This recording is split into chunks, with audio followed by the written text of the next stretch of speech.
okuwaayo ko mu kkubo lya Allah kikolwa mbikola Allah subhanahu wa ta'ala bye yatulagira nga we tuba tubikoze kiraga taqwa mu mitima gyaffe era byegimu ku mirimu olw'okuba nti jankizo nnyo eri obulamu bwaffe omuddu gye yejjusa mu kaseera ako nga Allah subhanahu wa ta'ala amujjulula nga aya emu yajja mu Qur'an Allah subhanahu wa ta'ala nga atugamba nti wa anfiqu mimma razaqnakum muweeyo musaddaakeko mu ebyo Allah byaba abagabiridde mu ebyo Allah bye yabawa min qabli an ya'tiya ahadakumul maut mu kaseera awo nga Allah subhanahu wa ta'ala tannaba kutuusaako omu ku mmwe kufa atandika okwejjusa agabe fayaqula rabbi lawla akhartani ila ajalin qarib gamba Allah wete singa Allah nsembezaayo kukufa kuno okusembedde fa asaddaq saddakeko mpeyoko mu kkubo lya Allah wa akum min as-salihin mbereko mwaba abalongoofu mbereko mbaddu abalongoofu abakola emirimu emirungi nsaddakeko mu kkubo lya Allah nyambe kuba kateyamba nyambe kuba tayina nyambe kuba ina embeera y'obukaluubirivu mu bulamu bwabwe mbeere nga mbakwatirako naye Allah yagamba nti wala yuakhira Allahu nafsan idha jaa ajaluha Allah tasembezaayo ajali ya muddu yenna kaseera ng'etuuse kaseera kako okufayo kaba kasembedde newe bwejjusa emirundi 7 Allah tagenda kuwa next chance nembi mu byogenda okwejjusa kwe kuba nti tewasobola kuwaayo mu kaseera awo wali oteekeddwa ogenda gamba Allah lawla akhartani ila ajalin qarib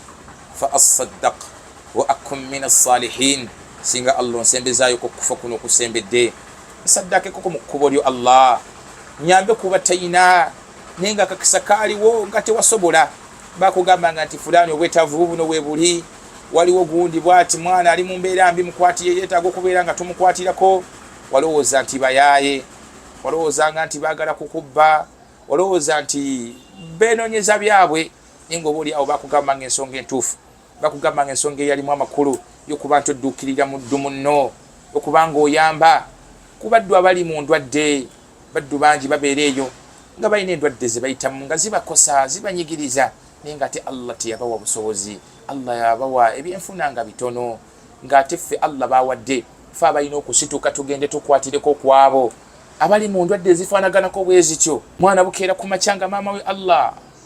teyamuwa nsimbi ziwera bukeera ku makyanga abazadde nga taata ali awo ebyenfuna binafu bitono Allah najja n'abagezesa n'ekirwadde omwana waabwe Allah n'amulwaza ekirwadde ekinene naye amawulire ne gakutuukako gwampuliriza ng'ate sente oziina Allah yakuwa obusobozi obuyina n'ogamba bano nedda saagala kuwulira tebaagala kukola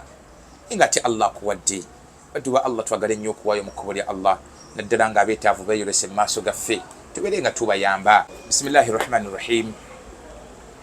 alhamdulillah nahmaduhu wa nasta'inuhu wa nastaghfiruh a'udhu billahi min shururi anfusina wa sayyiati a'malina man yahdihillahu fala mudilla lahu wa man yudlilhu fala hadiya lahu ashhadu an la ilaha illa Allah wa ashhadu anna Muhammadan abdullahi wa rasuluh خير معلم وأفضل مرب أدبه ربه فأحسن تأديبه وجعله صفيه وحبيبه صلى الله عليه وسلم وعلى آله وأصحابه وعلى كل من اهتدى بهديه واستنى بسنته وتمسك عن دينه إلى يوم سنقوم أمام ربنا عباد الله أوصيكم ونفسي بتقوى الله عز وجل كما قال تبارك وتعالى في كتابه العزيز يا أيها الذين آمنوا اتقوا الله ولتنظر نفس ما قدمت لغد واتقوا الله إن الله خبير بما تعملون عباد الله فإن أصدق الحديث كتاب الله وخير الهدي هدى محمد صلى الله عليه وسلم وشر الأمور محدثاتها وكل محدثة بدعة وكل بدعة ضلالة وكل ضلالة في النار amatenda majifuga Allah subhanahu wa ta'ala tumusaba iranga tumuwanjagira asokusasira ebyengera n'emirembe ku nabbi waffe Muhammad sallallahu alayhi wa sallama kutira omwoyo gwange nejjamu abatulaba kutya Allah waffe tabaraka wa ta'ala ebbanga lyonna bakutira okutya Allah badduba Allah bakutira okutya Allah waffe tumutye haqqa tuqatihi obutuufu bw'okumutya wala tamutunna illa wa antum muslimun tukakasente okufate kututukangako kujjako nga tulimu abo abasiraamu abatya Allah subhanahu wa ta'ala, basiraamu abakkiriza beesiimye abalisinkana Allah subhanahu wa ta'ala nga mu mitima gyabwe mwalimu okumutya Allah, bagenda kubeera mu maziga, bagenda kubeera mu kuyayaana, bagenda kubeera mu kukaaba, abo abalisinkana omulezi waabwe Allah tabaraka wa ta'ala nga mu bifuba byabwe temwali mu kutya Allah, nga mu bifuba byabwe temwali mu taqwa, nga mu bifuba byabwe temwali mu kubeera nga bakola ebyo Allah bye yabalagira, nga mu bifuba byabwe tebaalekayo kukola ebyo Allah subhanahu wa ta'ala bye yabaziiza. Bagenda kukaaba, bagenda kuyingizibwa omuliro jahannam, bagenda kubeera nga babeera mu bibonerezo ebikakali. Abo abaali nga mu bifuba byabwe temwali mu kutya Allah subhanahu wa ta'ala ng'okutya omulezi waffe Allah, kukola bye yatulagira ne tuleka byonna bye yabeera nga atuziiza. Bwe tutyo bwe tutya Allah, fi'lu al-awamir wajtinabi an-nawahi, kukola byonna Allah bye yatulagira na kuleka byonna Allah bye yatuziiza. Bwe tutyo omulezi waffe Allah tabaraka wa ta'ala bwe tutya, gwe yenna akola Allah bye yakulagira n'oleka bye yakuziiza, oba olaze okutya kwe eri Allah. Naye gwe yenna ajeemera Allah bye yakulagira ate n'obbinkira mu kukola bye yakuziiza, tolaze kutya kwe eri Allah tabaraka wa ta'ala. Bannange, Allah tumutye, ye wasiya gye yawa emirembe gyatukulembera, era bwe baali obubaka bwe yatikka ababaka bonna abakulembera olubereberye lwa nabbi waffe Muhammad sallallahu alayhi wasallam, era wa maa dhalik bwe bubaka bwe yatikka nabbi waffe ow'ekitiibwa sallallahu alayhi wasallam, nga bwatunyumiza mu Qur'ani nti walaqad wassayna alladhina utul kitaba min qablikum wa iyyakum an ittaqullah. Wasiya okukuutira okwagenda eri abo bonna ababakulembera, okwagenda eri abo emirembe egyakulembera, al umamu qablakum, umme ez'abasookawo, kwali kutya Allah. Kyekyali ekigambo ye yali wasiya ya Allah subhanahu wa ta'ala eri emirembe gyonna egyakulembera. Wa maa dhalika naffe ye wasiya eriffe abantu ba umma y'omubaka waffe Muhammad sallallahu alayhi wasallam, okubeera nga Allah waffe tumutya mu butuufu bw'okumutya. Kyova olaba waliwo aya yajja mu suratu al-ahzab, Allah subhanahu wa ta'ala yakoola bakkiriza gamba nti ya ayuha alladhina amanu, abange mmwe abakkiriza, ittaqullah, mutya Allah subhanahu wa ta'ala, wa qulu qawlan sadida, mba mmaze okutya Allah subhanahu wa ta'ala olwo nno mwogeremu ebigambo ebikyasinza okubeera nga birungi, ebigambo ebigwana, ebigambo ebirimu ku nsa. Bwe munaaba mukikoze nga mukulembeza kutya Allah, yuslih lakum a'malakum, Allah ajja balongoseza emirimu gyammwe, wa yaghfir lakum dhunubakum, olwo Allah abasonyiwa amadhambi gammwe gwe mukola. Nagamba nti waman yuti llaha wa rasulah, yenna anaagondera Allah subhanahu wa ta'ala n'omubaka we, faqad faaza fawzan azima, bagenda kubeera beesiimye olw'essiima olunene, olw'essiima olwannamaddala, olw'essiima olusukkulumye. Abaliwa abanaakulembeza okutya Allah, ne bagoberezaako okwogera ebigambo ebirungi, ne bakola emirimu emirungi, ne bagondera Allah subhanahu wa ta'ala n'omubaka we Muhammad sallallahu alayhi wasallam, bagenda kubeera nga babeera mu kwesiima kwannamaddala. Waliwo ne aya endala eyajja n'aleeta ensonga zirinnya Allah, n'atulaga nti yenna yeetaaga okwesiima, eyeetaaga obuwanguzi,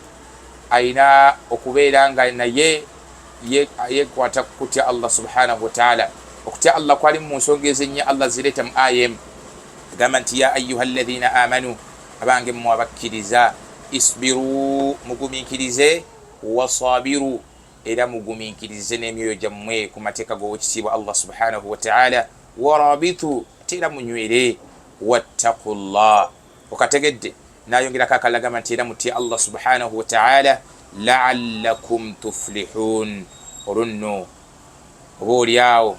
mujja kubeeramu abo abaneesiima, mujja kutuuka ku falahun, mujja kutuuka ku kwesiima, mujja kutuuka ku buwanguzi. Tutuuka ddi ku buwanguzi? Nakukulembeza kutya Allah, badduba Allah, tutya Allah tabaraka wa ta'ala. Allah waffe tumutye mu butuufu bw'okumutya. Yali nkola ya nabbi waffe Muhammad sallallahu alayhi wasallam, buli yajjanga mu maaso okubaako byagamba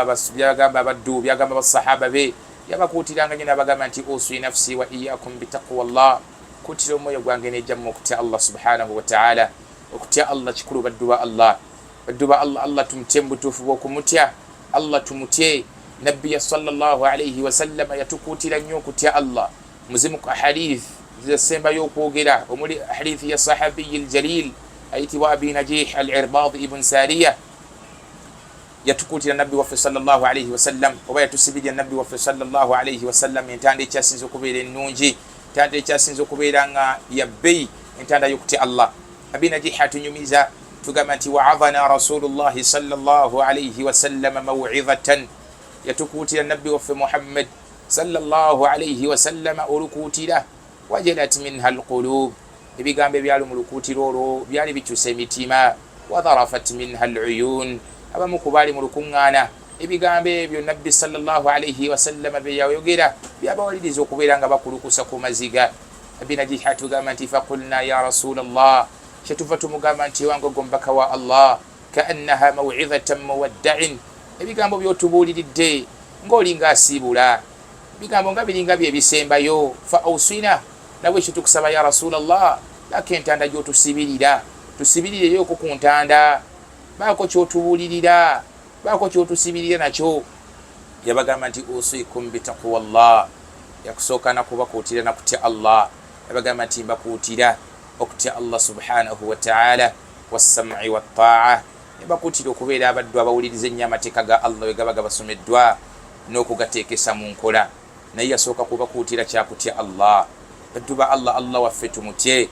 Muzimu ku nsonga ezigenda okusinga okuyingizisa abantu ejjana y'owekitiibwa Allah yawma alqiyama, kugenda kubeera kumutya. Teri aliyingira jjana ya Allah, teri alikombezebwa ku jjana ya Allah nga mu kifuba kye temwalimu kutya Allah tabaraka wa ta'ala. Lumu omubaka waffe Muhammad sallallahu alayhi wasallam yabuuzibwa ekibuuzo an akthari ma yudkhilu nnasa jannata yawma alqiyama, kuzimu ku nsonga ezigenda okusinga okuyingizisa abantu ejjana y'owekitiibwa Allah ku lunaku lw'enkomerero. Yabaddamu n'abagamba nti attaqwallahi wa husnul khuluq, kutya Allah subhanahu wa ta'ala ziyemu ku nsonga ezigenda okusinga okuyingizisa abantu ejjana y'owekitiibwa Allah yawma alqiyama. Nayongerako ey'okubiri n'agamba nti wa husnul khuluq, era nampisa nnungi. Ate bwe yabuuzibwa an akthari ma yudkhilu nnasa jahannama yawma alqiyama, kuzimu ku nsonga empitirivu ezigenda okusinga okuyingizisa abantu omuliro gwa Allah ku lunaku lw'enkomerero, yagamba nti alfammu walfaraj, mumala buki, mumala bwereere. Naye tetwerabira ensonga gye yatuwa egenda okusinga otuyingizisa ejjana, ensonga enkulu egenda okukulemberwa mu kuyingira ejjana y'owekitiibwa Allah. Wallahi kutya Allah tabaraka wa ta'ala, attaqwallah, okutya Allah subhanahu wa ta'ala y'ensonga egenda okusinga okuyingizisa abantu ejjana ya Allah yawma alqiyama. Nsuubire temwerabidde kye twayogedde mu kutya Allah. Twagambye okutya Allah subhanahu wa ta'ala kwe kukola byonna Allah bye yatulagira, ne tuleka byonna Allah subhanahu wa ta'ala bye yakola ki, bye yatuziiza. Gwe yenna akola Allah bye yakulagira oba omutidde, gwe yenna aleka Allah subhanahu wa ta'ala bye yakuziiza, kiba kitegeeza Allah w'omutya. Ekyokulabirako kyennyinza okuwa kyekyomuzadde ampuliriza era ndaba, kubanga bukeera ku makya ng'olina omwana oba ng'olina abaana abasukka mu omu abasukka mu babiri, naye nga mu baana baabo b'olina mulimu omwana nga bw'oba ova ewaka oleka omuwadde ebyokukola ogenda okudda nga abikoze, era ne mubaamu omu mu baana bo nga ggwe gw'omulekera ebyokukola n'ogenda gy'ogenze, ogenda okudda nga wabimugambye okubikola bwe yabirese teyabikoze, talina kyeyakoze. Mbadda mu baana abo ab'emirundi ebiri ab'emiteeka egyo ebiri, omwana kyagenda okuba nga akutya, ogenda kukulembeza ono omwana akola by'omugambye, nga bw'omulekera ebyokukola ng'ova ewaka osanga abikoze, ekyagamba nti oyo mwana bannanga omwana oyo antya, omwana oyo ampa ekitiibwa. Wakadhalika ne Allah bw'atyo, ekifaananyi ekifaanaganako bwekyo tukisiigire ku Allah nti Allah tumutya mu mbeera yakulaga nti tukola byonna bye yatulagira, tuteekesa mu nkola byonna bye yabeera nga atulagira, ate ne tulekayo byonna bye yabeera nga atuziiza baddu ba Allah. Bwettu Allah waffe bwe tumutya, nga naawe bw'olaba nti nno omwana akola by'omulagira akutya, akuwa ekitiibwa, akugondera, naawe Allah wo beera ng'omugondera, beera ng'omutya mu mbeera yakukola byonna bye yakulagira. Kakasa ati buli kyonna Allah kye yakusongerako, beera ng'okikola, Allah kye yakuziiza. Bimu ku Allah subhanahu wa ta'ala bye yatulagira nga tusaanye okubeera nga tubikola, nga biraga okutya kwaffe eri Allah. Mwe muli okuswala essalamu mika? 5. Mwe muli okusala essalamu mika? 5. Allah yatulagira okubanga tusala essala 5. Kyewuunyisa omuddu okugamba nti nze ntya Allah, ne baziina zuhuri n'osigala kabooda, ne baziina asiri n'osigala ku mirimu gyo gy'okola. ne bazina magharibi nosigala ku dduuka lyo, ne bazina ishai nga gwe isha yafuuka alamu yo ekuggazisawo bizinesi yo okudda ewaka nogamba nti sawa ziweze obwedda zawezedde 2 kanyinyuke, nga gwe okwazina isha wakifuula alamu yo ekunnyula ku mulimu w'okolera nga tovaayo kugenda kwanukula mulanga kugenda mu ssala naye nga onnyuka ku mulimu gw'okudda waka naye nga oli musiraamu. Baddu ba Allah, omuddu atya Allah, omuddu akakasa nti kituufu otya Allah wo, kakasa nti essala 5 oziyimirizaawo, kuba wonaayawukana ku ssala kiba kitegeeza totya Allah ate n'obusiraamu bwo bugenda kuba buvuddewo. Baddu ba Allah, twenyereze ku ssala 5. Kikolwa kye tukola okulaga nti Allah waffe tumutya, kikolwa kye tukola okulaga nti ffe Allah waffe tumutya era tumugondera, tukola byonna bye tulagira era netuleka byonna bye yakola ki byatuziiza. Baddu oyimirirawo otya omusiraamu ng'okimanyi bulungi empaji 5 eziyimirizaawo obusiraamu bwo mulimu essala, kiba kitegeeza womenyawo empaji y'essala obusiraamu tewali. Kyovola mu hadithi emu mubaka waffe Muhammad sallallahu alayhi wa sallam yatugamba nti as-salatu imadu ddin, essala mpaji ya ddin, mpaji mu mpaji z'obusiraamu. Faman aqamaha faqad aqama ad-din, yenna ayimirizaawo essala olwo obusiraamu bwe nga buyimiridde, olwo ng'obusiraamu bwe weebuli. Waman hadamaha aw waman tarakaha, ate yenna amenyawo essala, yenna ayawukana ku ssala n'agireka, wallahi faqad hadama ad-din, obusiraamu aba buyiye ku ttaka. Yenna ayawukana ku ssala, obusiraamu bwo bwonna oba buyiye oba obutadde ku ttaka. Bishe baddu ba Allah bampuliriza era abandaba mu mbeera yakutya Allah, tusaale essala 5. Kyekikolwa kye tukola ekitwawula ku bakufaar okuba nti ffe Allah yatuwa essala 5. Kyekikolwa kye tukola ekitwawula ku batali basiraamu okuba nti ffe Allah waffe twogera naye ne tumusinza emirundi 5 olunaku,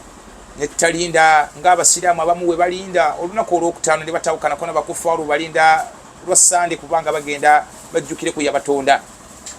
Lwaki tutuuka ku sseeri faanaganako bwe lityo? Ffe Allah waffe yatuteerawo essala 5 kubeera nga tuzisaala mu mbeera ey'okumusinza okwawukana ku bakufaar.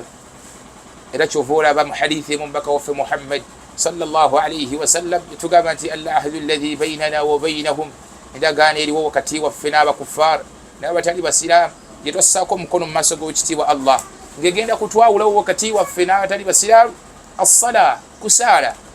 twakissaako omukono netulaga nti bannange kigendo twawulawo wakati waffe n'abatali basiraamu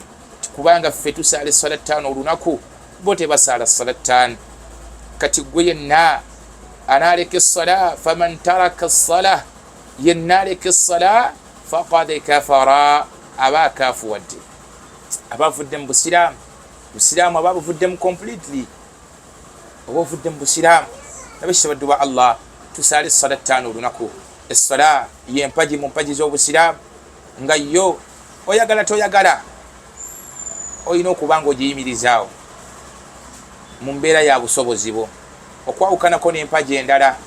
3 ezisembayo, omuli hijja, omuli okusiiba omwezi gwa Ramadan, omuli zaka. Kisoboka okujja, waliwo embeera wejja omuddu nga tateekeddwa kuwa zaka, singa tutunuulira emmaali ye ne tugipimaapima nga tennatuuka kubanga eggyibwamu zaka, tugamba nti omuddu oyo tateekeddwa kubanga awaki awa zaka. Tutunuulira empaji ya Ramadan,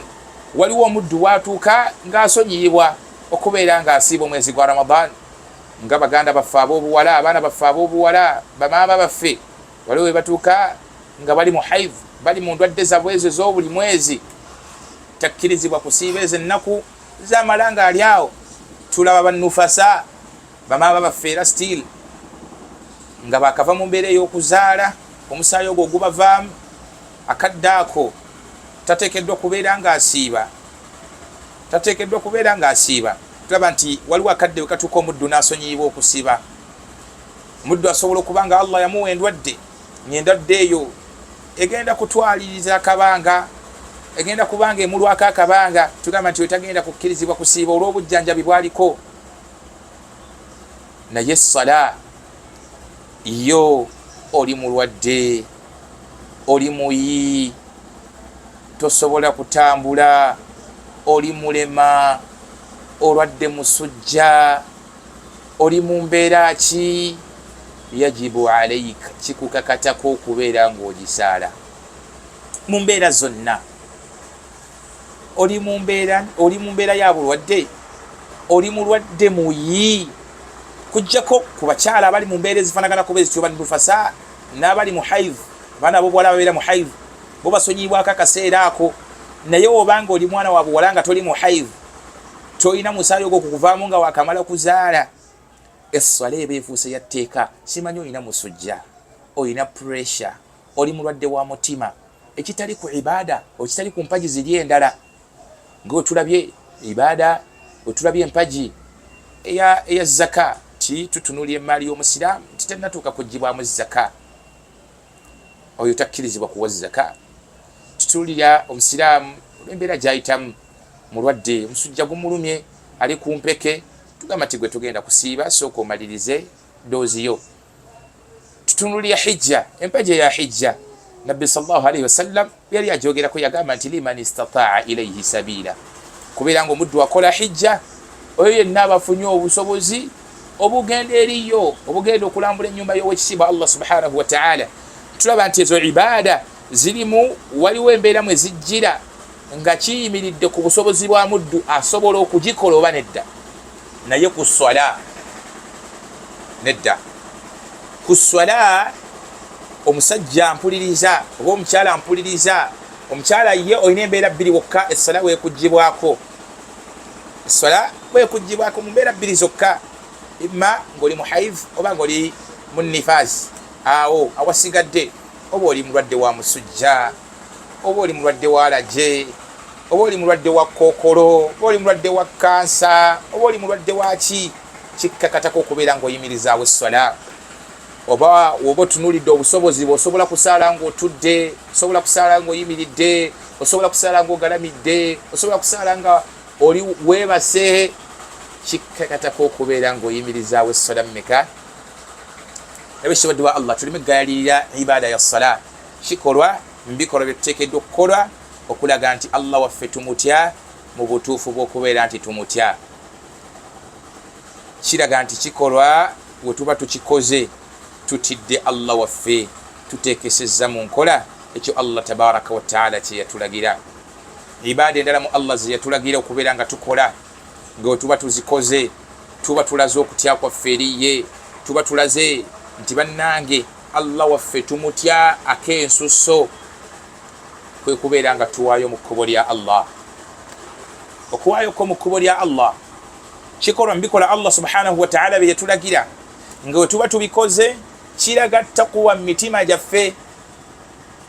era byegimu ku mirimu olw'okuba nti gya nkizo nnyo eri obulamu bwaffe omuddu gye yejjusa mu kaseera ako nga Allah subhanahu wa ta'ala amujjulula. Nga aya emwe yajja mu Qur'an, Allah subhanahu wa ta'ala nga atugamba nti wa anfiqu mimma razaqnakum, muweeyo musaddaakeko mwebyo Allah byaba abagabiridde, mwebyo Allah bye yabawa, min qabli an yatiya ahadakum almaut, mu kaseera awo nga Allah subhanahu wa ta'ala tannaba kutuusaako omu kummwe kufa, atandika okwejjusa agabe fayaqula rabbi lawla akhartani ila ajalin qarib, ya Allah lwatandika okubeera nga yejjusa agamba Allah weeti singa Allah onsembezaayo kukufa kuno okusembedde, fa asaddaq, nsaddaakeko mpeyoko mu kkubo lya Allah, wa akum min as-salihin, mbeereko mu abo abalongoofu, mbeereko mu baddu abalongoofu abakola emirimu emirungi, nsaddaakeko mu kkubo lya Allah, nyambe kuba kateeyamba, nyambe kuba tayina, nyambe kuba ina embeera y'obukaluubirivu mu bulamu bwabwe, embeere nga mbakwatirako. Naye Allah yagamba nti walan yuakhira Allahu nafsan idha jaa ajaluha, Allah tasembezaayo ajali ya muddu yenna kaseera ng'etuuse. Kaseera kako okufayo kaba kasembedde, newe bwejjusa emirundi 7 Allah tagenda kuwa next chance, Allah tagenda kuwa mukisa gwa kumeka n'embimu ku byogenda okwejjusa, kwe kuba nti tewasobola kuwaayo mu kaseera awo wali oteekeddwa. Ogenda gamba Allah lawla akhartani ila ajalin qarib fa asaddaq wa akum min as-salihin, singa Allah nsembezaayo ko kufa kuno kusembedde saddake koko mu kkubo lyo Allah nyambe kuba tayina nenga kakisa kaaliwo nga tewasobola bakugamba nga nti fulani obwetavu buno webuli waliwo gundi bwati mwana ali mu mbeera mbi mukwatiye yeetaaga okubeera nga tumukwatirako walowooza nti bayaaye walowooza nga nti baagala kukubba walowooza nti beenonyeza byabwe ninga oba oli awo bakugamba nga ensonga entuufu bakugamba nga ensonga eyalimu amakulu yokuba nti odduukirira muddu munno okuba nga oyamba ku baddu abali mu ndwadde baddu bangi babeera eyo nga balina endwadde ze bayitamu nga zibakosa zibanyigiriza naye nga ate Allah teyabawa busobozi Allah yabawa ebyenfuna nga bitono ng'ate ffe Allah bawadde ffe abalina okusituka tugende tukwatireko kwabo abali mu ndwadde ezifaanaganako bwe zityo mwana bukeera ku makyanga maama we Allah teyamuwa nsimbi ziwera bukeera ku makyanga abazadde nga taata ali awo ebyenfuna binafu bitono Allah najja n'abagezesa n'ekirwadde omwana waabwe Allah n'amulwaza ekirwadde ekinene naye amawulire ne gakutuukako gwampuliriza ng'ate sente oziina Allah yakuwa obusobozi obuyina n'ogamba bano nedda saagala kuwulira tebaagala kukola nga ate Allah akuwadde baddu ba Allah twagala ennyo okuwaayo mu kkubo lya Allah naddala ng'abeetaavu beeyolese mu maaso gaffe tubeere nga tubayamba muddu azze mu maaso go alina obulwadde bwayitamu osobola okubeera ng'omuyamba olina gy'osobola okumulifaalinga olw'obusobozi Allah bwe yakuwa neddala Allah lyakutaddeko mu nsi olina gy'osobola okubalifaalinga ne bayambibwa mu budde olw'ekigambo kyo naye ffe ne tulaba nti tetwagala tetufuddeeyo ku baddu bannaffe tugaanye okuyamba baddu ba Allah bampuliriza insur ikhwanakum almustad'afina fi kulli makan tutaase bannaffe mugezeeko okuyamba bannammwe abanafu Allah baabateeredde mu nsi mu bitundu ebyenjawulo mu bitundu kwe muwangaalira insur ikhwanakum almustad'afin muyambe ku bannammwe abanafu muyambe ku bannaffe ku bannammwe Allah subhanahu wa ta'ala baabadde obukendeevu muyambe ku bannammwe Allah bawadde obukendeevu abali mu mbeera ey'obulwadde beetaaga buyambi okubeera nga bajjanjabwa wallahi teekayo Allah subhanahu wa ta'ala okulaga obukulu obuli mu kuyamba ku muddu yenna ayaayaana olw'obulamu ali mu ndwadde ng'alwana na bulamu agamba nti man ahyaaha yenna omuddu afuuka ensonga y'okubaawo kw'obulamu bw'omuddu yenna muddu ayaggayagga olw'obulamu nossaayo 1,000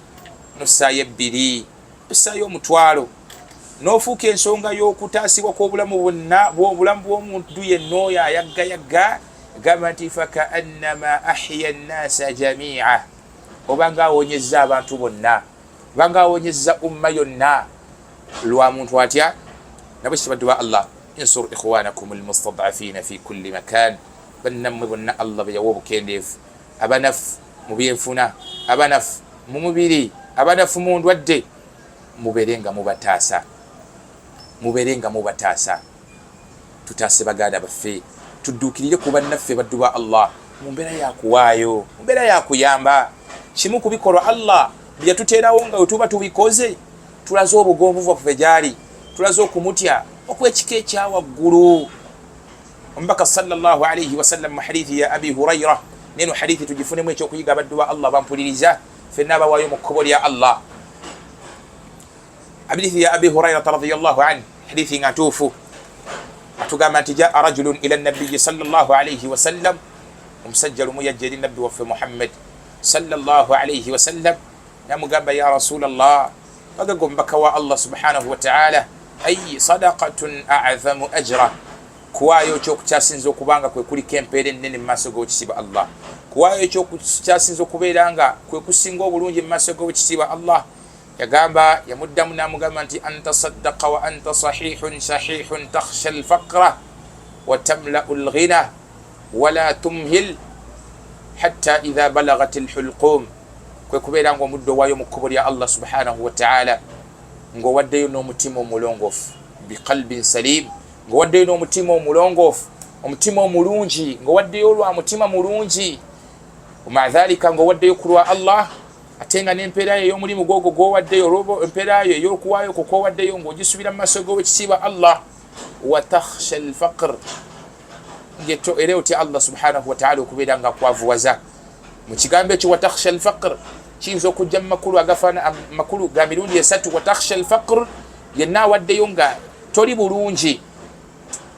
obanga oli mwavu ng'owaddeyo mu kkubo lya Allah mu mbeera ey'okutya obwavu ng'otya Allah subhanahu wa ta'ala okukumira mu mbeera ey'obwavu eyo gy'olimu owaddeyoko ku 5,000 z'olina ng'otya Allah okubeera nga kukumira mu mbeera ey'obwavu gy'okola ki gy'oyitamu watakhsha al-faqr eri abagagga wemba mukutte mu kkubo wemba mukutte mu nsawo zammwe ne muwayo mu kkubo lya Allah nga mutya Allah okubeera nga abaavuwaza okubeera nga abakola ki abaavuwaza okubajjako ebyo mukola ki bye muyina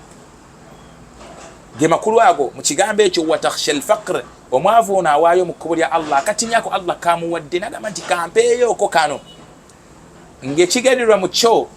Allah kumujja mu mbeera ya bwavu gy'alimu ng'atya buno Allah obwavu bwalimu kubeera nga Allah abeere nga Allah bumujjamu ate omugagga waba awaddeyo mu mbeera ey'okutya obwavu kwe kutya Allah kubanga Allah subhanahu wa ta'ala ajja kumujja mu mbeera gy'alimu ey'obugagga okubeera nga Allah amwavuwaza kyekyo nabbi sallallahu alaihi wasallam kyali ategeeza mu kagambo ako watakhsha al-faqr natugamba nti watamla'u al-ghina tenga osuubira Allah okubeera nga kugaggawaza omugagga mu mbeera eyo kwe kubanga osuubira Allah okubeera nga kukubisizaamu ebyo bugagga byo akuyingiwalize ate omwavu awaddeyo mu mbeera eyo kwe kubanga osuubira Allah subhanahu wa ta'ala essaawa yonna ajja kubeera nga akugaggawaza naawe akuyingiwaliza akuwa emaali esukkuluma ku eyo gy'otoddeko okuwaayo mu kkubo lyani lya Allah subhanahu wa ta'ala ate riwaaya endala zitulaga nti watamla'u al-baqa ng'osuubira Allah okubeera nga atatulu hayatak Allah akuwa obuwangazi akuwangaaliza obuwangazi bwo n'obeerawoko ku duniya akaseera nga gwe bw'otyo bw'owaayo mu kkubo lya Allah gamba nti wala tumhil ate n'otayawukana ku nkola eyo nga gwe bw'otyo bw'owaayo mu kkubo lya Allah owaayo ekisookera ddala ng'owaddeyo ku lwa Allah n'omutima omulungi n'empeera yo gisubira mu maaso ga wakitiibwa Allah kyakubiri ng'otya Allah subhanahu wa ta'ala okubeera nga kwavuwaza kyakusatu ng'era osuubira Allah okubeera nga kugaggawaza omugagga ng'osuubira Allah subhanahu wa ta'ala okubeera nga kukuumira emaali yo n'okugikubisizaamu gamba nti wala tumhil tenotayawukana ku nkola eyo nga gwe bwotyo bw'owaayo hatta idha balagati al-hulqum tuusa omwoyo gwo Allah lwali kutuusa mu ddokooli kikyali ategeeza sallallahu alayhi wasallam okutuusa Allah lwali kujjulula nga gwe bwotyo bw'owaayo mu kkubo lye nga gwe bwotyo bw'owaayo eyo nno ye sadaqa ekyasinza okubeera nga nnungi kwe kusaddaaka kokyasinza okubeera ng'ofunamu empeera ennene mu maaso g'ekitiibwa Allah gw'owaayo otya mu kkubo lya Allah mpuliriza bangi muffe tuwaayo kwerabisa tuwaayo kulabisa tuwaayo batulabe teri kalungi konna koofuna teri mpeera yonna gy'ofuna gwampuliriza mu kuwaayo konna kwowaayo ng'owaddeyo kukulaba ng'owaddeyo bakulabe owaddeyo kukwogerako owaddeyo kunoonya izza kunoonya kitiibwa bagambe gundi oyo musajja muwiwi musajja agaba musajja awaayo ekibaddu ba Allah tuweeyo mu kkubo lya Allah nga tuwaayo ku lulwe nga tuwaayo kuyamba nga tusuubira Allah tujjirawo ebizibu bye tulina nga tusuubira Allah subhanahu wa ta'ala kubanga abaako waatuteeka ngera tusuubira Allah subhanahu wa ta'ala kubanga tagenda kutwavuwaza bannange tuweeyo ng'ekigendererwa mu byo tusuubira Allah obutatwavuwaza nga twagala Allah aleme kutwavuwaza obwavu kibi obwavu bubi baddu ba Allah mu hadithi eya Amruwi ibn Auf atunyumiza lumu mbaka sallallahu alayhi wasallam yatuma Aba Ubaida mtume Bahrain kubeera nga agenda akuŋŋaanya eminyago genda nga alete eminyago Abu Ubaida bw'amala okuleeta eminyago egyo yayingira mu kibuga budde bwali bwa sala ya subuhi ba Ansar bagenda okuwulira amawulire tikituufu Aba Ubaida ayingidde ekibuga amaze okuleeta eminyago jajje Bahrain nabwekityo ne basalawo ne bagamba nti sala ya subuhi tugenda gisalira mu kibuga kati nabbi sallallahu alayhi wasallam atoola salaamu esala ya subuhi amaliza okutoola salaamu waati agenda okulaba omuzikiti gukubyeko nga ba Ansar bayingidde kyava babuuza ti bannange ezimu ku nsonga ezibaleese kubeera nga mufuna ku minyago gino Abu Ubaida radiyallahu ta'ala anhu gyaleese okuva e Bahrain ne bamugamba nti ya Rasulallah yensonga etuleese fatabassama rasulillahi sallallahu alayhi wasallam, nabbi namwenya. Yakola natandika okutema atema emaali, naye kyenjagadde mu hadithi eyo bye bigambo bye yayogera ng'atema emaali eyo, ng'agezaako okutematema eminyago egyo. Aba Ubaida yali ajje e Bahrain, yayogera ebigambo bino, bagamba nti fa wallahi mal faqru akhsha alaykum, gamba nti ndayira atya Allah mbatiirira okubeera abaavu. Ma akhafu alaykum alfaqr, ntya nnyo okubeera nga Allah abaavuwaza, ntya nnyo okubeera nga mubeera abaddu abaavu. naye n'agamba nti walakinni akhsha an tubsata alaykum ad-dunya kama busitat ala man kana qablakum,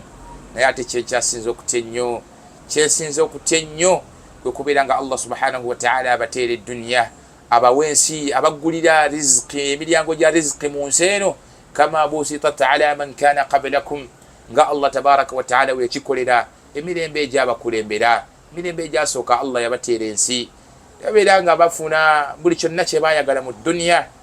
naye nagamba nti fatanafasuha kama tanafasuha, mutandika okubeera nga muvuganya ku nsi, mulekerawo okusinza Allah nga bwe bakikola, mulekerawo okubeera nga mudda maali mugifune, ensi Allah gibawe beerabize Allah tabaraka wa ta'ala, mutandika okuvuganya mu yo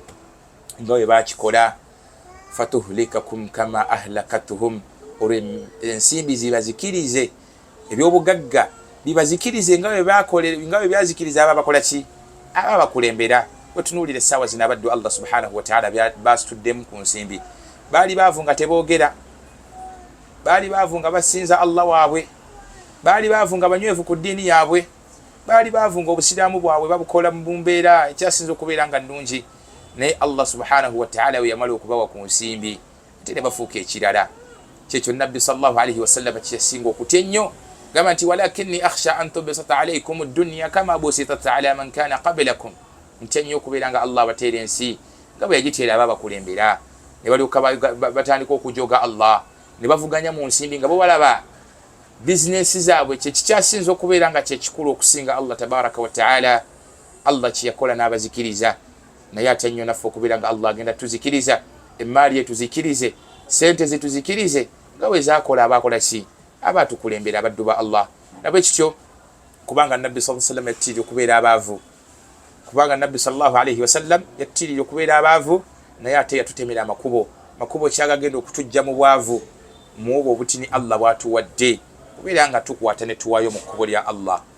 kubeera nga tukwata ne tuwaayo mu kkubo lya Allah, mu ebyo ebitini Allah tabaraka wa ta'ala byabatuwadde. nolwo ebigambo ebibaddu ba Allah tusaba Allah subhanahu wa ta'ala tugase nabyo,